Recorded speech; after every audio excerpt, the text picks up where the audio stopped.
నమస్తే అండి. Welcome to సనాతన స్టోరీస్. మనం ఈరోజు బాలకృష్ణుని లీలలలో ఒక లీల గురించి తెలుసుకుందాం. మన్ను తిన్న కన్నయ్య కథ. వెన్న, పాలు, పెరుగు అంటే కృష్ణుడికి చాలా ఇష్టం. గోపికలు ఇంట్లో లేని సమయం చూసి ఇంట్లోకి జొరపడి ఉట్టి మీద పాలను, పెరుగును, వెన్నను చక్కగా తినేసేవాడు. ఎత్తులో ఉన్న ఉట్టి అందకపోతే రోకలితో దానిని కొట్టి కుండలు పగిలి పాలు, పెరుగు కిందికి ధారగా పడుతుంటే నోరు పట్టి తాగేసేవాడు.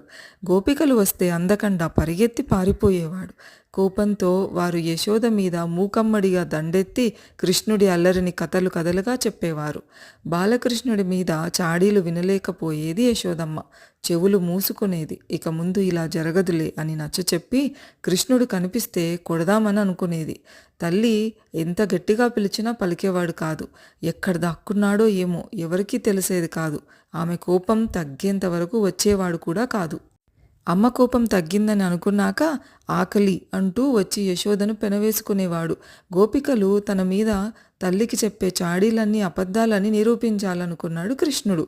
అందుకని ఒకరోజు దొంగతనం చేస్తూ కావాలని గోపికలకు దొరికిపోయాడు. కృష్ణుడు నాకు దొరికాడంటే నాకు దొరికాడు అంటూ దొరికిన కృష్ణుడిని వెంటబెట్టుకుని గోపికలు యశోదను కలిశారు. తీరా చూస్తే యశోదమ్మ దగ్గర కూడా ఓ కృష్ణుడున్నాడు. బుద్ధిగా వెన్నముద్దలు తింటున్నాడు. ఏం చెప్పి నమ్మించాలి యశోదను? నీ కొడుకు ఈ అల్లరి చేశాడు, ఆ అల్లరి చేశాడు, ఇదిగో వెంటబెట్టుకుని వచ్చాం, చూడంటే చూడు అని ఏడి కృష్ణుడు. అనేక రూపాల్లో ఉన్న కృష్ణుడు అంతర్ధానమై ఒక్కడై బిక్కుబిక్కుమంటూ తల్లి చాటున ఉండడం చూసిన గోపికలు అయోమయానికి లోనయ్యారు. అప్రయత్నంగా చేతులు జోడించి నమస్కరించి నిష్క్రమించారు. కృష్ణుడు ఒకసారి ఆడుకుంటూ ఆడుకుంటూ బోర్ల పడ్డాడు. అలా పడటంతో పెదవులకు మన్ను అంటింది. అంటిన మన్నును చప్పరించి చూశాడు. అదో రకం రుచితో బాగుంది అనుకున్నాడు. మన్నును గుప్పెడు తీసుకొని తినసాగాడు. అది చూసిన బలరాముడు వద్దని చెప్పాడు.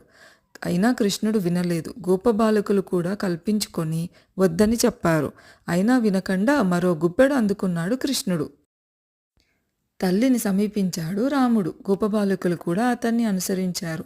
అమ్మ అమ్మ, తమ్ముడు కృష్ణుడు మన్ను తింటున్నాడమ్మా అని చెప్పారు.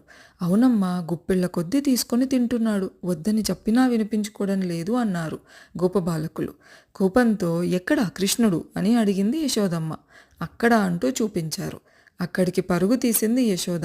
మన్ను తిన్న కృష్ణుడిని దండించాల్సిందే అనుకుంది యశోద. కృష్ణ అని గట్టిగా అరిచింది. తర్వాత ఏమైందో నెక్స్ట్ వీడియోలో చూద్దాం. ఈ వీడియో కనుక మీకు నచ్చినట్లయితే లైక్ చేయండి, మీ ఫ్రెండ్స్ అండ్ ఫ్యామిలీతో షేర్ చేయండి, మా ఛానల్ని సబ్స్క్రైబ్ చేసుకోండి. సర్వే జన సుఖినో భవంతు.